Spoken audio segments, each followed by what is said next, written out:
Të dashur miq të Fax News, ju përshëndes nga kalaja e Tiranës. Kjo ngrehin kaq e bukur që duket në fakt sikur ka këtu qindra vjet. Kur hyn brenda ke një ndjesi sikur kujtimet, nostalgjia, tradita, madje dhe historia janë këtu. Dhe thua pastaj 3 vjet, kalaja e Tiranës. Shumë pak apo jo? Për një gjë kaq të bukur. Dhe të mendosh dhe të imagjinosh që pas gjithë kësaj qëndron një grua. Një zonjë e cila me këmbgulje dhe me shumë determinim, por me një shpirt të jashtëzakonshëm dhe një mendim të qartë dhe të mençur, ka realizuar të gjithën këtë. Kjo zonjë duhet falenderuar sepse na ka bërë të gjithëve ne me një diadem të mrekullueshme, të mahnitshme që quhet Kalaja e Tiranës. Unë e kam afër, do ta falenderoj për 2 gjëra, që do të flasi sot me mua dhe që na ka bërë me këtë vlerë të paçmuar të Tiranës. Klodi Toptani. Përshëndetje. Përshëndetje dhe faleminderit 2 herë.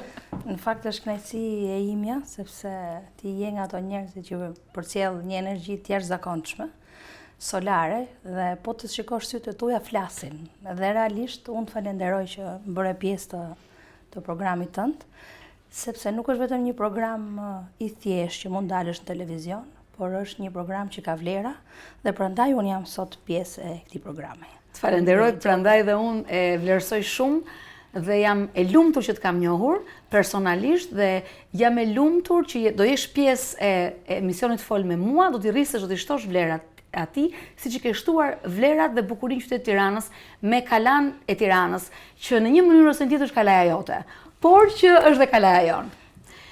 Klod, duket sikur në Tiranë, në Shqipëri, gjërat janë shumë vështira të realizohen. Dhe pastaj kur mendon si është realizuar kjo, duhet të ketë pasur shumë mundim.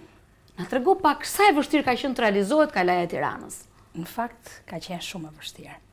Nuk dua që tani të përcjell energji të këqija, sepse çdo gjë ka vështirësitë e veta, ka dhe mundin e vet. Por kalaja, sa më e madhe të jetë prona, unë mendoj që aq më të mëdha janë edhe sakrificat edhe energjitë që ty të duhen për të ecë përpara. Ka qenë e vështirë sepse këtu ka startuar nga problemi i pronës, pra problematika në Shqipëri vjen nga problemi i pronës, dhe më pas ka ardhur në përfundimin që ne shikojmë sot që është një gjë e mbaruar, pra një ndërtim. Më tepër është një rivitalizim i kësaj zone, sepse Kalaja nuk është bërë nga Klodi. Kalaja ka një emër që ka historinë brenda, por rivitalizimi i kësaj gjëje dhe menaxhimi deri në sot vazhdon që absolutisht menaxhohet nga mua me dashurinë më të madhe.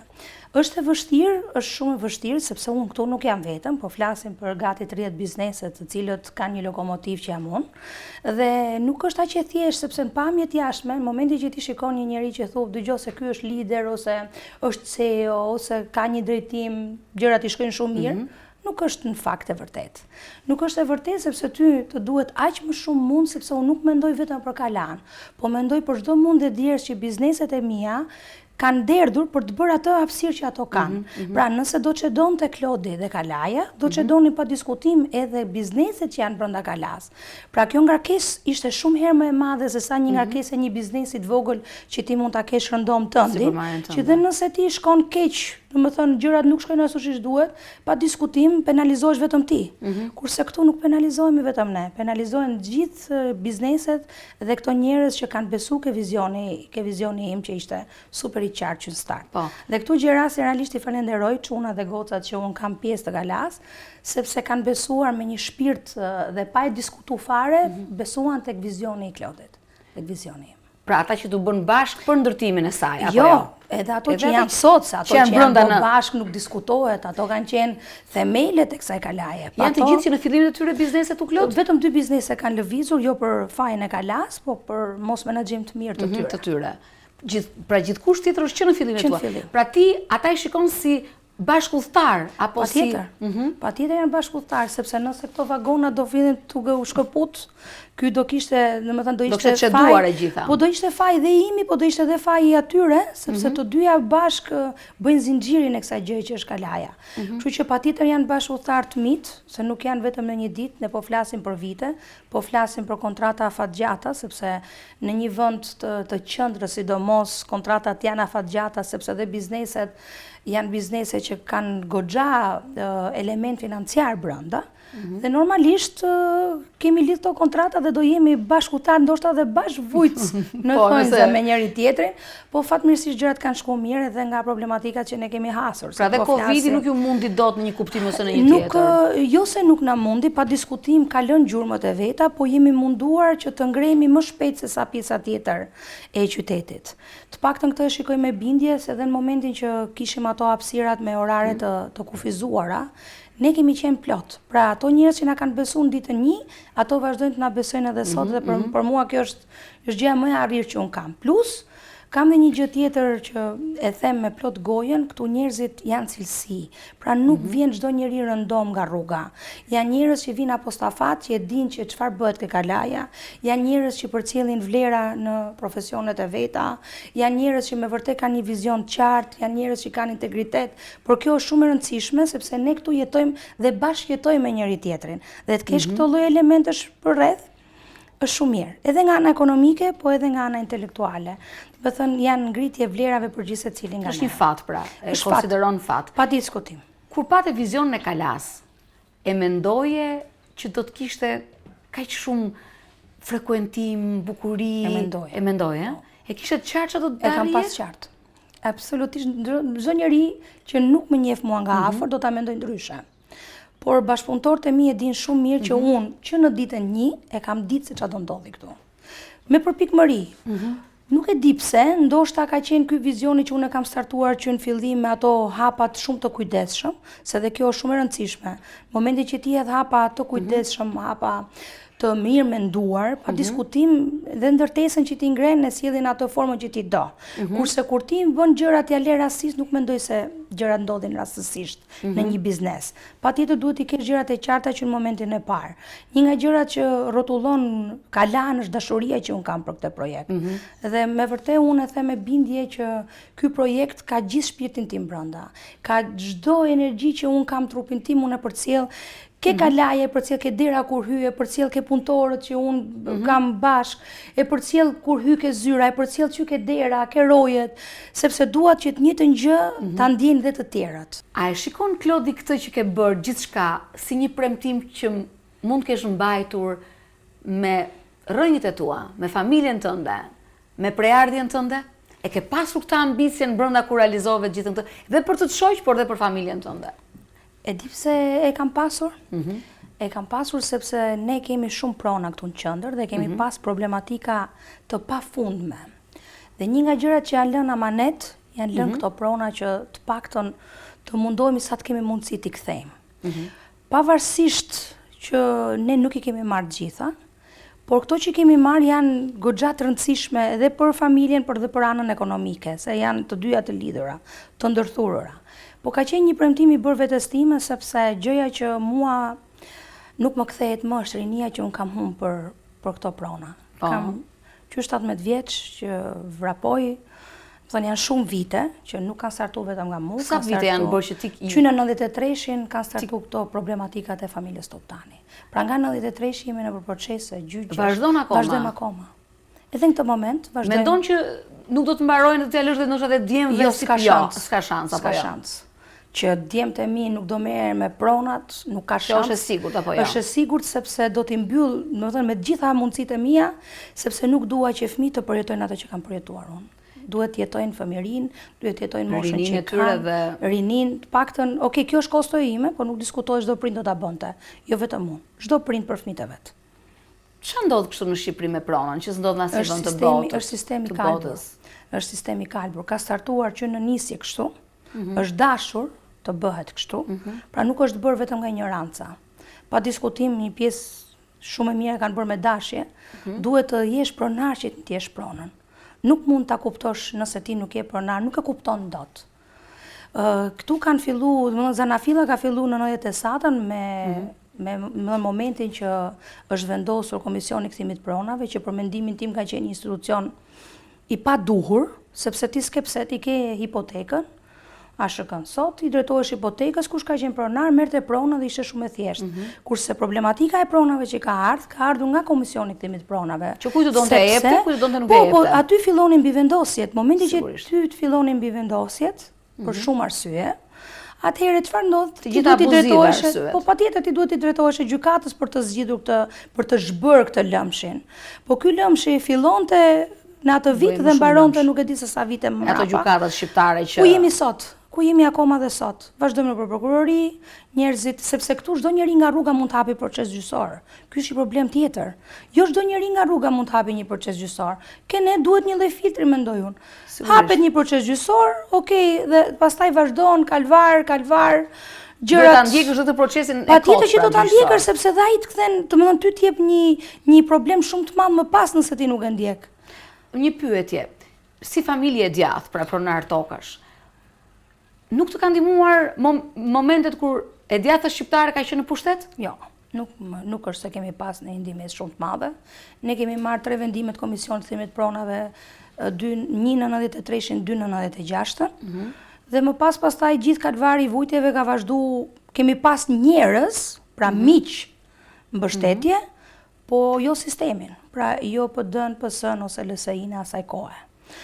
Njerëzit pa diskutim na kanë ndihmuar, miqtë tonë që unë gjej rastin t'i falenderoj në këtë moment sepse kanë qenë në rrugtimin tim shumë të vështirë. Duket sot shumë i bukur sepse këtu ku jam shumë komode të flas, po nëse kthehemi retrospektiv po flasim për 24 vite, nuk janë pak, janë shumë, edhe për një moshë shumë të re që edhe nga padia ndoshta ndodhin shumë gjëra, po edhe nga sistemi që i cili nuk funksiononte siç fliteshte ose siç shkruheshte në ligj. Por fati im ka qenë, unë kam pas 2 avokatër që njëri sot nuk është në kandru jetë. Po. Në Zdet Kambo. Pra të gjendu gjithmonë pranë apo jo? Pra, Jo pra, por por ka bërë për ty pra sigurisht e njeriu jot. më shumë se sa babai im Vërtet. në lidhje me pronat. Ato i kanë kërcënu, Dilavere Xhepin dhe Zdet Kambo, ne kemi pas problematika shumë mëdhaja pronash, shumë të mëdhaja, por ato kanë qenë ato 2 njerëzit që në çdo moment unë mbështetesha, por nuk më lente kurrë dhe më thonte Klot, ti ke shumë forcë. Ti do vazhdosh përpara. Pra, edhe nëse unë isha e mërzitur ose kisha momente që njeriu thotë, e di si shpuna, unë jam me zonja të bëj çdo punë. Të tërhiqem. Po, ta lë pronën Ta dhe lë me dhe diçka pronën tjetër. edhe shumë po. bukur mund të merresha me profesionin Me gjithçka. tim, me çfarë kam mbaruar gjitha me radhë. Ato kanë qenë nga ato shtylla që më thonin, ti ke fuqi, edhe vetëm ti mund t'i kthesh këto prona. Edhe realisht ashtu ndodhi.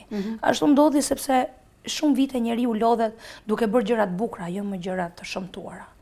Dhe këto kanë qenë, unë e them, pronat janë gangren, janë fiks si ai kanceri, janë, është e vërtetë. që ti as nuk i lën dot, po as nuk i merr dot. Do të thënë sa mendon që ti afrohesh, aq më shumë prapë largohen. Ka një lloj, ku di unë, mos funksionimi shumë të mirë të gjërave, dhe sot pastaj është e pamundur më t'i kthesh sepse ato janë shit disa herë, kanë ardhur gjërat. Do të thënë janë, mendoj që kanë ardhur të gjitha këto zinxhiri kanë bërë këtë këputjen Pra për pronarët. sistemet kanë qenë, në përgjithësi për sistemet pronarët. politike kanë qenë strumbular të zhvatjes të Fillimisht, pronave. unë mendoj që ka jo të dhënies të unë pronarit. mendoj që problemi ka nga starti. Aty ka qenë problemi i parë. Që kur na morën pronën, e dhanë me 7500 e njishin, gjëra Asgjë nuk është e rastishme, besoj Klodi, Unë mendoj apo që është bë me dashje. Po sigurisht. Unë mendoj është bë me dashje sepse ndoshta ne dhe lindim shumë pak fëmijë. Kurse momentet e tjera po të shikosh familjet kanë thënë duhesh për votë. Momenti që ti duhesh për votë, neve pa diskutim na përkthejnë në kavje. Sa të marrin votën, pastaj mbaron vota ato 4 vjet në prap vin vërdall, pastaj fillon shitet vota, blehet vota, vazhdon kjo lloj forme. Domethënë ky lloj sistemi unë mendoj që vjen nga rrënjët, pra nga 90 e sata që ka filluar problematika pas post-komunizmi, sepse dhe ajo ka qenë një periudhë shumë e errët e keqe, pa diskutim për familjet e mëdhaja, po që ishte mundësi në paktën momenti që ti thu po vjen demokracia, okay, zot shqyre, dhe buzëqeshim, nuk ndodhi ashtu. Megjithatë, le të largohemi pak nga mundimi dhe nga gjyqjet për ta marrë, dhe le të kthehemi tek kalaja sot, apo jo. Sa turist vinë, flasin për gjërat e gëzuara, për ato që ja vlen të flasësh për Kalan e Tiranës, edhe për qendrën e Tiranës. Në fakt ka pas shumë Unë turistë. shoh shumë turistë, sepse unë jam kliente tashmë. Absolutisht nuk di të them numrin, nuk di të them numrin. Fatmirësisht ka pas shumë sepse nga pandemia patëm një tkurrje shumë të madhe, se ishin mbyll kufit. Jo vetëm Kalaja, gjithë bota. Tani ka ka filluar të marrë jetë. Turista pafund që vinë vetëm, që vinë do të shoqëruar me programet e me radhë, por që ka shumë, sepse ndoshta është kthyer edhe një pikë turistike që peshon Kalaja. Jo, Kalaja në fakt është një atraksion, apo jo? Pa diskutim që nga emri për jashtë Kalaja e Tiranës është një atraksion. Po e di kush është më e bukur, domethënë gjëja që unë ndjej kur njerëzit hyjnë dhe thonë wow, si një copë është Vjene për shembull ose Austrie, si një ishull, si një Zvicre. Unë nuk e di se varet çka kanë parë njerëzit edhe çfarë bëjnë domethënë ato krahasimin me. Mua më duket njerëz si pazar, ndonjëherë më duket si pjesë i ishullit, ndonjëherë më duket ajo që thet ti pak Austri, pak këto qytetet e nuk e di pak Venecia, gjithçka është në këtë të tërën. Thej që Kalaja është e vjetër apo jo? Shumë e vjetër. Më trego pak, sepse ka një problem edhe këtu. Kush është problemi? Problemi më i madh është pjesa e historisë. Është bastarduar në format më të këqija. Njëri thotë daton në këtë vit, tjetri thotë daton në këtë vit. Fatmirësisht për familjen Toptani, zoti Ajten Toptani, Blend Fevziu, ka shkruar Ilir Ekonomi për Esat Pashën, Ervina Toptani, do të thënë ka shumë njerëz që të paktën po mundohen të kthejnë historinë, të zbardhet ashtu siç është e vërteta mbi arkivat e huaja. Sepse në momentin që ti drejtohesh vetëm arkivit shqiptar, që nuk është faji i arkivit sot, sepse gjërat atje kanë qenë dhe nuk dihet se si kanë rrjedhur aty brenda, por që fatmirësisht të gjitha këto të bëra dhe nga kërkimet që janë bërë nëpër arkivat botërore, tregojnë që me vërtet historia nuk është ajo që është shkruar. Dhe ne kemi bërë një simpozium disa kohë përpara, mos gaboj një vit e pak, ku ka qenë Ilir Ekonomi, Ervina Toptani, kanë qenë figura shumë të mira në lidhje me Esat Pashën, ku ne nuk marrim përsipër të ndryshojmë historinë, sepse unë e para nuk jam askushi të ndryshoj historinë, por që kam forcën të kërkoj nga historianët që të shikojnë patjetër historinë, që të nxjerrin të bardhat edhe të zeza, se çdo individ ka drejtijet e veta. Të gjithë ne kemi drejtijet tona, nuk jemi të gjithë kulluar të mirë ose të këqij. Por nuk ka fare rëndësi sa ti është armik apo nuk është. Ka rëndësi që historia të jetë e vërtetë. Ka rëndësi që kur kanë ardhur toptanësit në të vërtetë. Unë kur kam hap Kalan, gati një vit më përpara, jam munduar të takoj shumë historian që të m'jepnin një lloj, jo histori totale, po një pjesës të vogël ku unë ta shkruaj edhe ke dera, që dhe njerëzit që në momentin që vinë të kenë një lloj siluete të qartë, ku do hyjnë dhe çfarë bëjnë. Një lloj panorame. Informacion është e pamundur. Të gjithë kanë forma të ndryshme për pjesën e Kalas dhe për momentin jemi akoma në një gjë kështu pending, që nuk është se kemi një informacion. Nuk e keni marrë të saktë, domethënë se çfarë duhet të pasqyroni dhe se çfarë, sepse ti hysh historisë, pastaj hyn në rrugë të tjera nëse ti nuk shkruan atë që duhet, dhe kështu që është më mirë një gjë që ti nuk e di të saktë, më mirë ta lesh pa e thënë fare. Të merr shumë kohë Kalaja gjithë ditën. Gjithë ditën, Gjithë ditën. Po aq shumë dashore sa nuk di fare as lodhi. Pra ti këtu jam shtëpinë tënde. Tu jam shtëpinë time. Nuk jam shtëpinë time. Kjo është shtëpia. Jo, këtu jam shtëpinë time. Shtëpinë e kemi si hotel. Vetëm shkojmë për të fjerë. Pra kjo zyrë është salloni yt ku ti pret dhe përcjell shumë gjëra të tjera, shumë veta. Ti ke dhe shumë impenjime të tjera. Një pjesë organike. Çfarë tjetër të intereson po aq sa Kalaja? Në fakt më interesojnë gjitha, sepse këto bëjnë jetën time. Unë nuk jetoj dot vetëm. Organizata e grave që ti bën pjesë. Jo, të merr kohë apo jo? Apo patjetër që i merr kohë. Unë jam te Global Women. Jam tek dhoma ekonomike e gruas. Jam në organizatën e fëmijëve me sindromën të autizmit. Kam shumë gjëra që unë i bëj, por të gjitha këto i bëj sepse i dua. Nuk i bëj se më ka imponuar njëri që unë të jem aty. Që ti je pjesë e tyre. Pa diskutim gjej kohë për të gjitha, sepse kam mundësinë ta gjej dhe nga takimet, unë takimet i lej kur unë kam kohë. Kjo nuk më kushtozon në këtë pjesë. Jam shumë e lumtur sepse aty kam njoft miq dhe mikesha që sot janë pjesë e jetës time, nga ato njerëzit që bëjnë ndryshimin ke Klodi, por të mirë po dhe për të keq, se varet nga njerëzit, po unë të njerëzit që m'japin energji të këqija nuk i maj më afër. Nuk bëj debate me njerëzit, e kam problem, nuk dua të zihem, nuk dua absolutisht, vetëm mundohem të shkëputem në një formë shumë të bukur, sepse nuk dua që edhe unë të ndihem keq, se çdo ndarje ose çdo njeri që çdo zhgënjim neve na lën gjurmë pa e kuptuar. Kështu që unë mundohem që këto zhgënjimet t'i eliminoj, gati t'i zeroj, edhe kam gjetë formën shumë mirë që jam në këtë lloj pozicioni. Kam vetëm miq, kam njerëz që më duan, njerëz që kur unë kam hall janë aty. Se kjo është e rëndësishme, nuk është në ditët e mira. Në ditët e mira gjithë secili nga ne kemi shumë miq përreth, por miqtë e vërtet janë vetëm ata që ti ke nevojë dhe ato janë mbrapa derës, orar pa orar. Po unë shoh që ti ke bërë shumë miq të ri. Pra ti guxon, nuk e ke problem të besosh njerëzit. Po e ndjeva pa diskutim, e di që ai do jetë miku im deri në fund të jetës time. Po duhet ta ndjej. Nëse nuk e du, nuk e du. Ndoshta ai mund të jetë më i mirë se mua, po ndoshta nuk është pjesë e ime. Ajo energji e parë, Klot? Besoj, patjetër që besoj. Unë e kam i çik atë pjesën e energjisë. Nuk e di, ndoshta e kam të lindur. Ditë i njoh njerëzit. Sa i njoh e kuptoj shumë qartë se ku do me dalë, si do me dalë.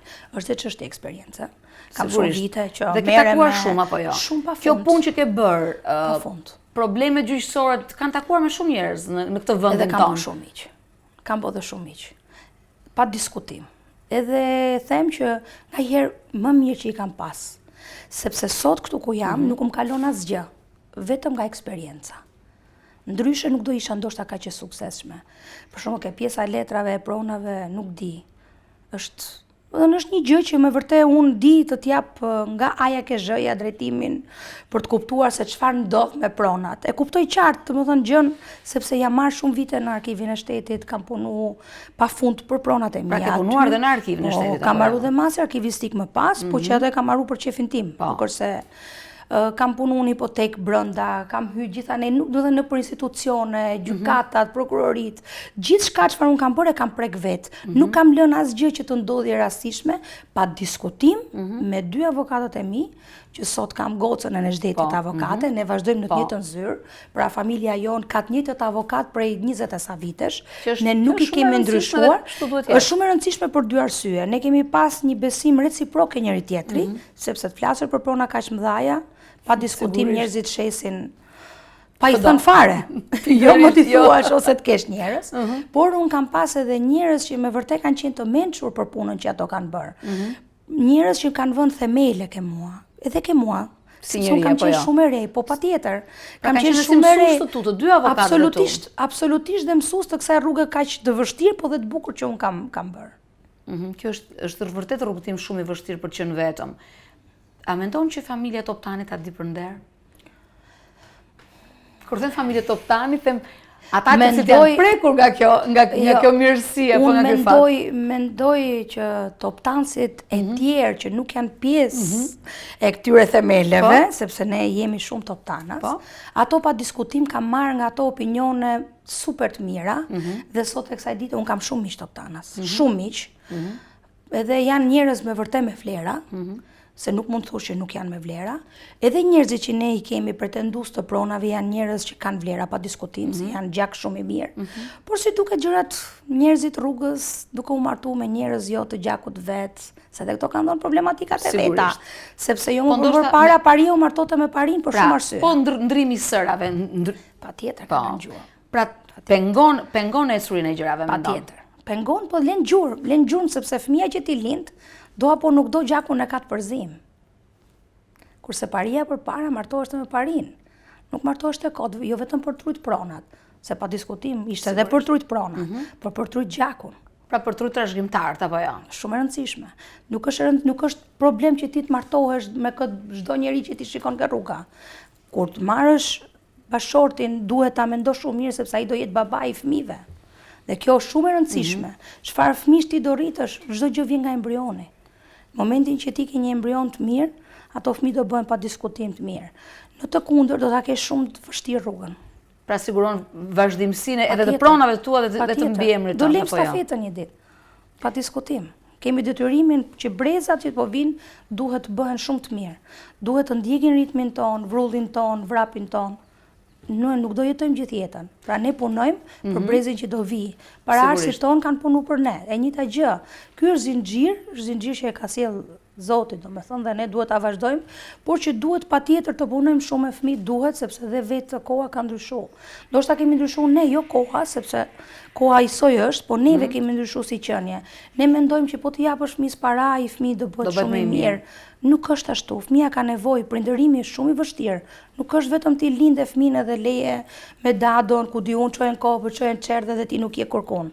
Ti duhet, më thënë, figura e prindit, e babait, e nënës, e gjyshit, e gjyshes, e vjerrës, të gjithë këto kanë, do të thënë, gjurmët e veta në mirëritjen e një fëmie, patjetër. Shkëputemi për pak publicitet, Klodi, dhe vim me njëherë në bisedë me Klodi Toptanin. Jemi përsëri në Kalan e Tiranës, në zyrën e mrekullueshme dhe sqimatare të Klodi Toptanit, administratores së kësaj qendre kaq të bukur, të Diademës së Tiranës. Kthen kokën andej këtej, shikon Klodin përballë. Sikur e kam takuar për herë të parë, nuk e di pse sa e kam parë kam pusqeshur.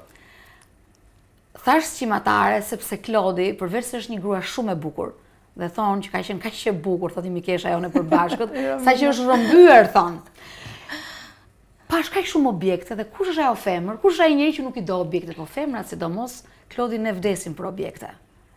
Po gjitha objektet e mia këtu flasin, pavarësisht njerëzit mendojnë që unë i kam blerë dhe i kam aty thjesht se duhet të jenë aty. Jo, unë nuk e kam menduar për asnjë moment. Absolutisht. Këto duket që flasin. Nuk kam vetëm këto, unë kam shumë objekte, sepse unë gjën e vjetër e dashuroj.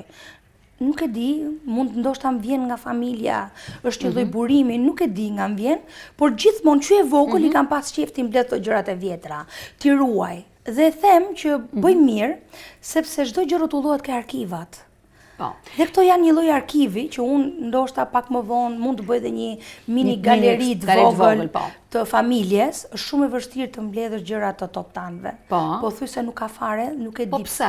Po ndoshta kanë humbur, janë blerë, po i kanë shitur nëpër internime, i kanë marrë dhe ato normalisht çfarë mund të kenë pasi gjë të vogël me vete, ku në një kamion shumë të madh ku i kanë degdis në për lushnje, duke pi ujë me bretkocat, kanë vujt pafundësisht. Domethënë njerëzit që kanë internu, nuk kanë pas mundësi të marrin gjëra me vete. Maksimum mund të kenë pas një fotografi dhe atë fotografinë e kanë mbajt në gjë sepse nuk kishin mundësi ti mbanin.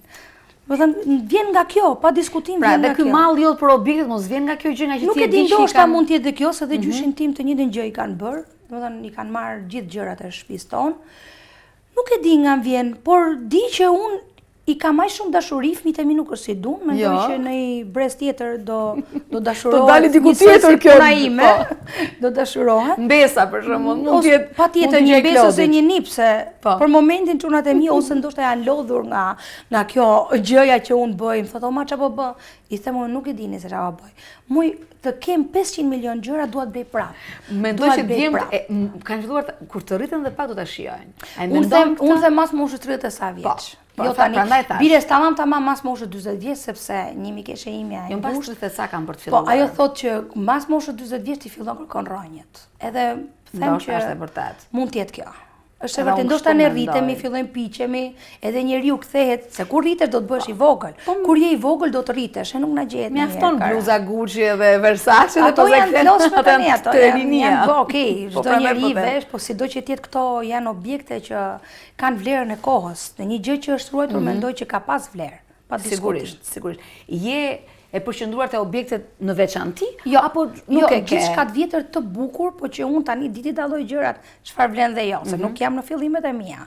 Kam shumë vite që mbledh. Të rriqesh vetëm nga objektet shqiptare apo do të rriq çdo gjë e vjetër që ka çdo gjë e vjetër. Ke shqiptarët kam i çik atë ndjesin pak më që të tërheq, sepse është shqiptare. Po jo, gjithçka e bukur që ka vlerë, sepse ne jo gjithçka e kemi pas, për shembull serviset e pjatave, filxhanave, gotave, ti nuk i ke shqiptare, qelç ke pas shqiptare. Sigurisht. Se gjërat që vijnë nga që kristalet me ngjyrë, gjërat.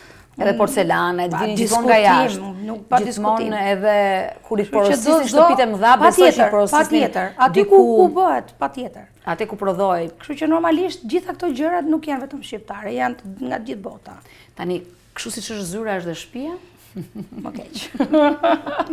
Është akoma më keq. Sara po rrotullon si do në shtëpia, thot, duhet të jetë, pra ti edhe shtëpinë ke si muze. Muze. Patjetër. Mendon ndonjëherë që do vi një moment që do kesh ku ti vësh apo Nuk asnjëherë? ka ardhur ai moment. Ka ardhur? Ka ardhur ai moment. Jo, këtu ke akoma Unë mendoj vend për të vënë rafte. Unë mendoj që duhet gjetë një zgjidhje, ndro shtëpinë. Më më të madhe. Mirë shtoje, ose merr një shtëpi tjetër. Por atë shtëpinë më të madhe ti je bindu, do mushet prapë dhe do jetë një ritual. Sepse unë nuk ndaloj dot. E kam të pamundur. Qenia shmasa. Bilezemi keshave të mia, kur i bëjnë një gjë dhurat, ato e din domethënë se unë mundohem të gjej që qa ato kanë qef, e më thëmë, Kloto, po ti i ke fiksim, po i them, unë kam, se nuk e kam problem vetëm ti kem për vete, po edhe ti ndaj, sepse ti të më kujtosh gjatë ditë kohës, ose kur do që ka marrë një objekti që më ka dhënë Klodi, sepse prandaj është objekti, që ty të kujton momentin, njeriu, personin, se momenti, dita, kur është dhuruar, mendoj që... Po, në herë është dhe momenti, varet, për shumë nga momenti, se mund ke qenë shumë i rëndësishëm e moment jetën tate, që ty të kalojnë gjurmë, varet, e kupton? Kështu që një smunje, një problem, një dasëm, janë momentet që ne i kemi gjatë jetës. Klodi, tani duket sikur gjithçka është mirë. Unë dëshiroj që gjithmonë të kesh kështu gjëra të vogla, sepse thonë që Zoti kur ke gjëra të vogla, ke gjëra të mëdha, pa hafur, se i bi që ti je vdekur, nëse s'ke. Po ti beson ama. Shumë. Beson në Perëndin tënde, pra ti beson që ti je musliman, pra ti beson tek Allahu. Patjetër. Ç'është kjo forcë e madhe? Të jep fuqi ty kjo? Besimi të ka dhënë fuqi? Jo fuqi. Po unë kam aq shumë fuqi dhe aq shumë energji sa nuk ka perenit ndali gjë përpara. Me thënë, besimin në Zot nuk e them, Klodi, sepse njerëzit që besojnë e kuptojnë shumë qartë çfarë unë dua të them. Besimi është një gjë që ty të pastron nga brenda. Se ne mendojmë se ti je bukur nga përjashta, ti ke arrit gjithçka. Ti je bukur nga përjashta, ka ardhur nga Zoti dhe nga genet e tuaja, nga prindrit, nga gjyshit më përpara. Unë mendoj që bukurinë ne më të madhe ne kemi momentin që ti ke krijuar një shpirt mirë, ke krijuar një individ mirë, një njeri të mirë, një njeri i cili përcjell gjëra të mira për komunitetin. Dhe këtë ta jep vetëm besimi. Unë mendoj që gjithë problematikat që unë kam pasur, vetëm Zoti ka qenë që më ka dhënë atë durimin aq të madh dhe në fund ka thënë që dëgjoj se e kam djerë, këtë ta them e kam djerë. Pikërisht, unë jam këtu gjithmonë. Dhe unë e kam djerë që ai me vërtet ka qenë aty gjithmonë. Gjithmonë momentet që ti ke thu, ndoshta s'ka më rrugë për mua. Ka ndodhur një gjë që aty ke kuptuar që Zoti ka qenë gjatë gjithë kohës aty pranë teje. Kam provu sprova shumë dhaja në jetë, edhe prandaj e them me bindje të plot që pa Zotin nuk e dia do isha sot këtu. Forca e tij ka bërë që të kaloj gjëra jo të mira, po gjërat jo të mira nuk të kanë, jo vetëm që s'të kanë poshtur, po nuk të kanë dhënë as, domethënë, as hidhërim, jo, po as hidhërimin për të mos qenë mirë. Po sepse besimi mirë, vetëm jep. E bën besimi ato. Vetëm një njeri që beson mund të bëj këtë, sepse nuk pse një njeri kur vjen takon Klodin në mëngjes ose gjatë ditës duhet marrë energji negative. M'fal. Kush jam unë që duhet i prish ditën një njeriu? Absolutisht neve që në mëngjes duhet dalim me buzëqeshje. Unë nuk mendoj kur keq për asnjë gjë. Nuk mendoj kur që nuk do bëhet një gjë.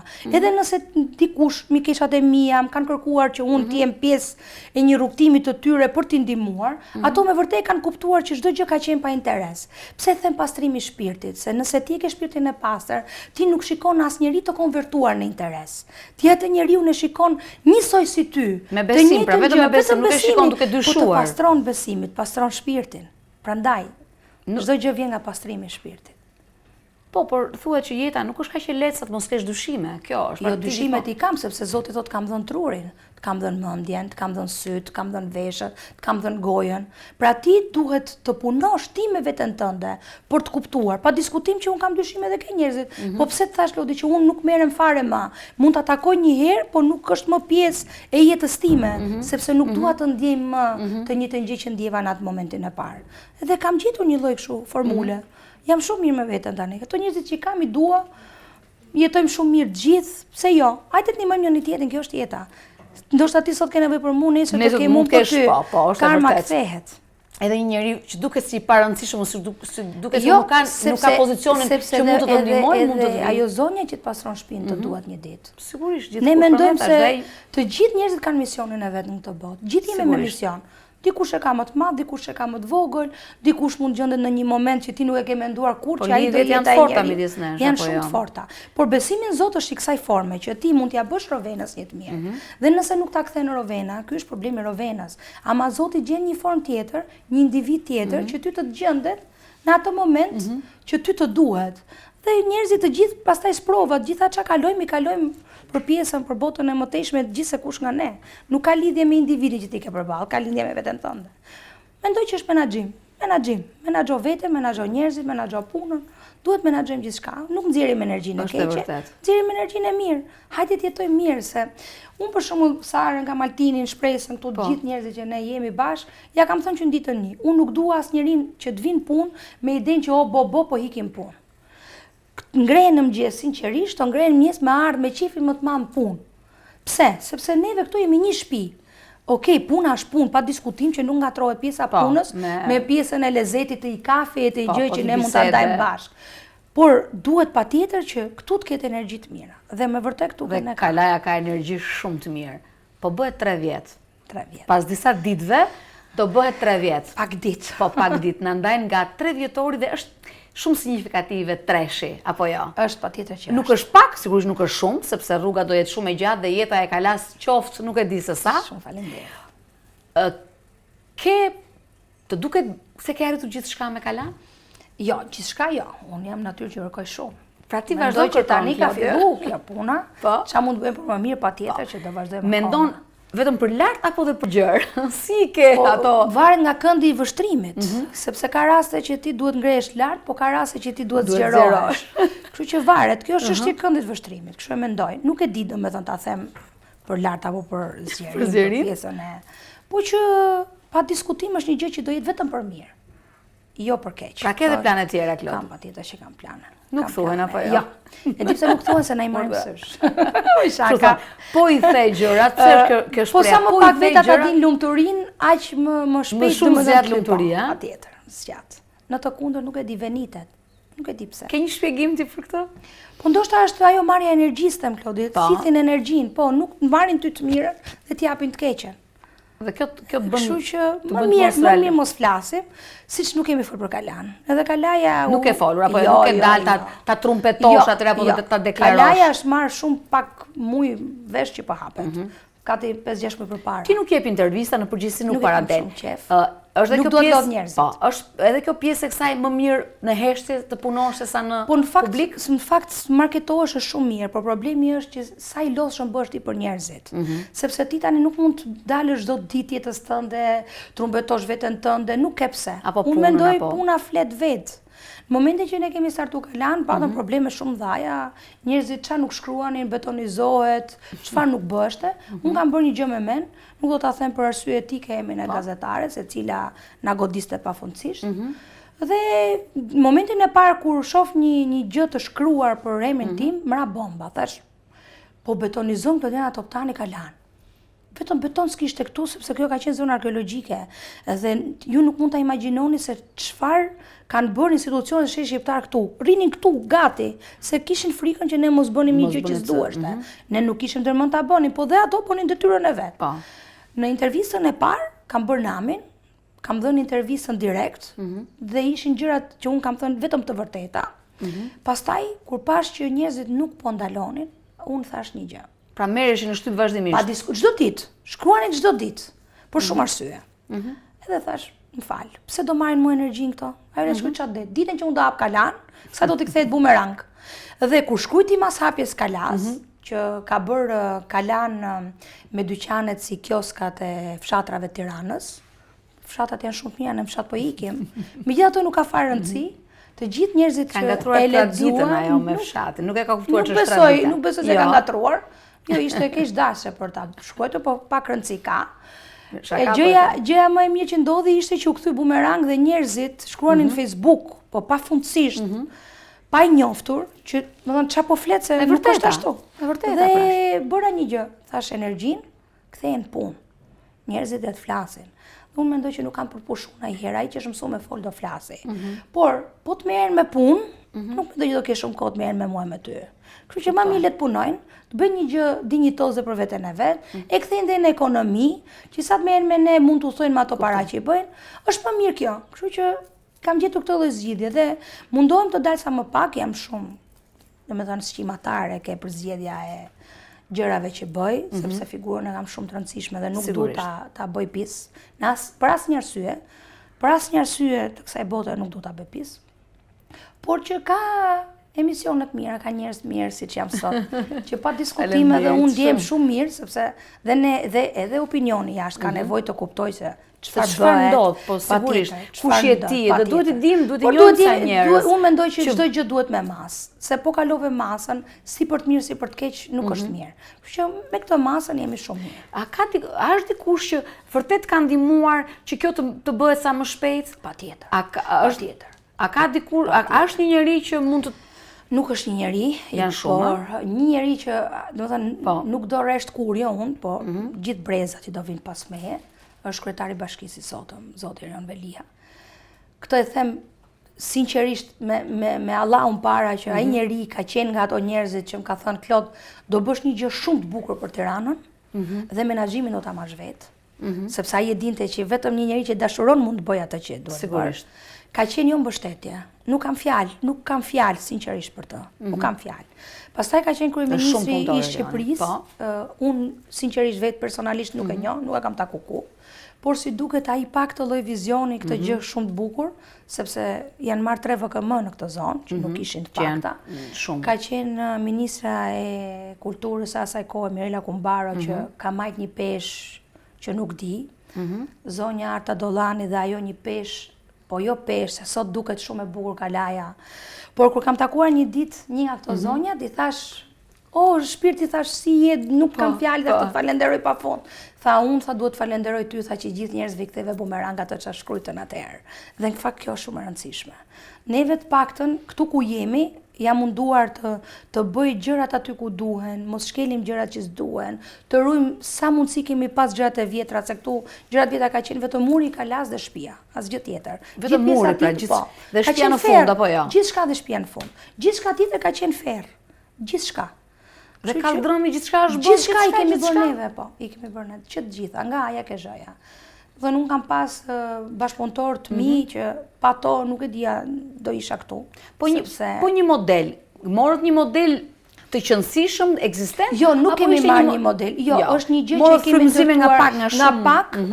Këtu gjej rastin të falenderoj arkitektët Atelier 4, Olcin me Albanin, po Olci ka nejtë gjatë gjithë kohës këtu. Vazhdimisht këtu. Ergys Kërsikon, që dhe ai ka qenë pjesë shumë e rëndësishme, dhënë se artist është marrë me detajet, me gjitha me radhë. Igli Toskën që nuk di domethënë se qa peshe ka majt. Arin që pa te nuk do u bote kalaja sepse ka derdh çdo gjë të vetën e ka derdh këtu. Domethënë gjithë dashurinë, çdo gjë ka prek me detaje. Duhet falenderoj pafundësisht punëtorët. E di pse them? Pa to nuk do të bënte po disa arsye. Ne kemi punuar me 3 turne. Dhe të punoje me 3 turne në minus 4 gradë, 5 gradë. Dimër apo jo? Po ka qenë dimër dhe ka qenë shumë e vështirë. Ata nuk u lodhën kur me ne. Muj 24 orë në punë, mundoheshin, qetësoheshin pak, vinin prap.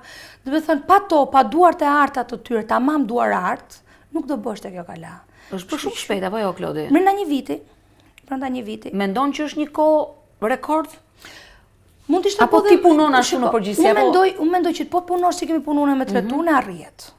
Sepse kjo nuk është pallat. Pallati të ndihmon se ti merr betonierin, edhe vazhdon punon makineria për ty. Kurse këtu kanë punuar njerëz. Neve kemi punuar njësoj si në mesjet. Vjen te hekri për jashta, në krah, po se nuk futesh te asnjë lloj makine si ishte zonë arkeologjike. E dyta nuk të lente harku kalas që ti të fusje makinën. Se nuk hyn, po. Se ajo harku ka qenë. Po ajo harku se kjo është bë tani mrapa, kjo është bë para se të mbaronte projekti gati një muj. Ne nuk e kemi pas të hapur hapësirën tu se patëm problematika të ndryshme. Dhe u hap me që duhet emision tjetër flas problematikat e. Vones, kjo ishte ideja. Por ka dalë një gjë e bukur. Unë nuk dua të merrem me gjërat e qija që kam kalu fare, i kam harruar. Ato ne i thamë në fillim. E di pse i kam harruar sepse nuk do mlenin që unë të vrapoja, sepse do merresha me gjërat që më kanë ndodhur. Unë duhet merrem me të sotmen edhe me të ardhmen, se du marr me të shkurën, nuk do harrojmë të ardhmen. Kjo është ideja. Ikën e sotme dhe s'vjen e ardhmja. S'vjen, po as sotmen, pas të ardhmen. E sotme s'është fare. Kështu që ti mendoj që ky 3 vjetor i Kalas do jetë shumë i bukur se çka që 2 vjetori dhe çka që 1 vjetori, them apo jo. Është më i bukur patjetër se neve na kapi pandemia dhe ishte e pamundur që të bënim gjëra për arsye të ndryshme. Kështu që këtë vit unë i them kujdo që do të shikoj një gjë të bukur, në datën 21 dhjetor ne kemi 3 vjetorin, për pak ditë. Dhe hajteni ke Kalaja se me vërtet do ndigjoni muzikë të bukur, do shijoni momente të bukura. Ne do bëjmë disa gjëra shumë të lezetshme që nuk dua t'i them sot, pra. Nuk do të thuaj, i fton kështu surprizë. Të gjithë lokalet që janë këtu do kenë surprizat për datën 21. Patjetër, ne po mundohemi të punojmë. Pra ke bërë një strategji për atë ditë apo jo? Patjetër, po mundohemi të gjithë, po gjithsesi forcën më të madhe ka Kalaja dhe punën më të madhe e bën Kalaja. Pra e bëjmë ne nga këtu lart. Pra ju e bëni ju i drejtoni, pra ju. Patjetër. Dhe ato patjetër ne japim direktiva, ne kemi një grup që kemi të përbashkët, por dhe vetë bizneset, se unë kam biznese shumë të mira, dhe vetë bizneset patjetër kanë strategjitë e veta dhe ecin uniform me njëri tjetrin. Pra nuk bën një gjë njëri një gjë tjetri, po mundohemi që të jemi të gjithë në të njëjtën vend për të bërë një gjë që duhet për Kalan. Pra dhe nëse bëhet muzikë, nuk bëhet muzikë që çdo lokal ka muzikën e vet, sepse bëhet e lodhshme për veshjen. Mundohemi të gjejmë një lloj forme që të jetë e shtrirë kjo forma. Edhe mirë kuptimi që kemi me njëri tjetrin është shumë i rëndësishëm, sepse ne jemi si lagje e Tiranës vjetër këtu. Si lagje e Tiranës, që dum apo nuk dum, neve do jetojmë me njëri tjetrin, do bashkëjetojmë, tu jemi. Sigurisht. Kur thash tani Selvia, tani mu duk si rrugisat e Selvis me ato shtëpiat dhe me familjet Tiranës, përgjithësi të ardhurët që gjithmonë kanë qenë aty, se ne Tiranësit e dim këtë gjë, si kanë qenë, vinin edhe Jabanxhi dhe bëheshin pjesë. Ka qenë shumë e bukur. Ka qenë shumë e bukur. Shumë e bukur. Unë kam përjetuar të kohë, sepse familja ime nuk e di se sa vjet ta hynin ditë ke neve. Pafundësisht, ka qenë shumë e madhe si shtëpi dhe unë ndoshta pra ne jam kështu si jam sot. Prandaj ka shumë pritja që kanë pas prindit e mi, gjyshit më përpara apo ke prindit më shumë sepse isha edhe në një farë moshe që kuptoja. Dhe shtëpia jonë ka qenë gjithmonë hap për njerëz, për halle, pa diskutim për hallet e njerëzve, ku gjithmonë prindit e mi gjeshin një lloj forme, një lloj mundësie për t'u gjenë gjithë njerëzve, edhe nga gjë e vogël deri ke gjërat më të mëdha. Edhe mirë kanë bën, sepse për shpirtin e vet kanë bërë shumë mirë, po edhe për edukatën dhe për juve kanë bërë shumë mirë. Festat po vinë 25 dhe 31-shi, besoj që Kalaja do t'japi gjëra, do t'ketë gjëra të bukura apo jo. Shoqërizotet edhe njerëzit po mësojnë çik me këtë sikletin e pandemisë, vazhdon akoma të jetë. Është, apo mund të vinë të rëndë në darkë, do jenë festat hapura. Nuk e di çfarë do bëjmë, patjetër ne do jemi hap, po kemi këtë orarin që nuk e di çfarë do, inshallah po ndryshohet pak orari sepse edhe bizneset i kushtozon. I kushtozon shumë. Ora 11 i kushtozon shumë, sidomos për festa. Ne jemi në fund të emisionit dhe unë doja që t'i ftoja me që jemi këtu, jo vetëm për datën 21 që është 3 vjetori i Kalas ton të dashur, po për 25-ën edhe për 31-shin. Po do kemi edhe ditët e para të janarit, jemi hapur. Pra, edhe ditët e para të janarit. Ne jemi hapur gjithkohë. Po, për të gjithë shqiptarët, për të gjithë ata që vinë nga jashtë, sepse na shohin shumë emigrantë, ne në faks. Kushdo që do jetë në Tiranë këtë periudhë, ta dini që Kalaja është e hapur dhe në ditët e para të janarit. Pra e keni, edhe sikur Tirana të jetë në qetësi, dhe bosh këtu do jetë fest. Unë të falenderoj shumë Klodi Toftani që ishe në fol me mua. Të takon tyrove na për një arsye se her pas here të nxjerr nga shpirti gjëra që me vërtet nuk e di se si përcillen ke tjerët, po me vërtet janë të vërteta, me vërtet dhëmbin ose me vërtet kanë atë gjën që ti do ta shprehësh jashtë. Por ditë ta them që ti je shumë e zonja të t'i nxjerrësh ato gjërat që ke brenda për t'i përcjell për mirë tek publiku. Faleminderit. Po një pikë Loti ta mora, por ishte shumë e bukur dhe ishte për një njeri që vërtet ja ka vletur, kështu që një njeri i vërtet qan, një njeri pa vërtet mendoj që ka maska. Edhe ne i kemi brenda, pastaj për njerëz që me vërtet kanë qenë nga ato njerëz që kanë vënë themelet tek mua, ose kanë qenë ato njerëz që jam mirënjohës gjithë jetën, pa diskutim Loti është i bukur. Po prandaj po them, kështu nuk dua ta mbyllësh me buzëqeshje Klodi e dashur, po Klodi është një nga njerëzit më të dashur që un kam njohur, me syt më të mbushur me bukuri, me mirësi dhe me lot nga ndonjëherë. Kjo ishte një eshtun shumë speciale pra me Klodi Toftani, të dashur miq të Fax News, mirupafshim në javën tjetër.